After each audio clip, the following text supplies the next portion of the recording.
જય જવાન જય કિસાન.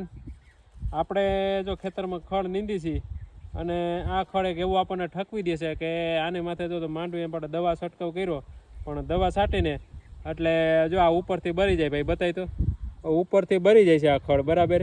અને નીચે જો આ એની પાછી ફૂટી અને પાંદડા આના એવા જોઈએ ને માંડવી જેવા. આપણે નીંદામણ કરતા હોય પણ આપણને દેખાય તો સરખું ધ્યાન રાખીને નીંદવું પડે, નગર રહી જાય ને પાછું ફૂટે.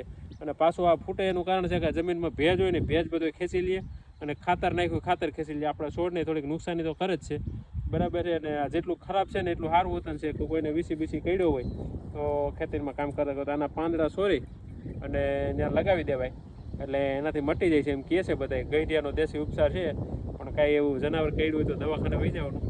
અને આ ખડ આપણને એવું ઠકવી દે. તમારે આ ખડને એ બાજુ શું કહે છે કહેજો બરાબર છે.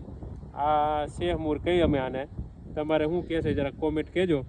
અને તમારે આ ખડ કેવું થાય છે એ પણ કહેજો. તો સારું, હાલો જય જવાન જય કિસાન.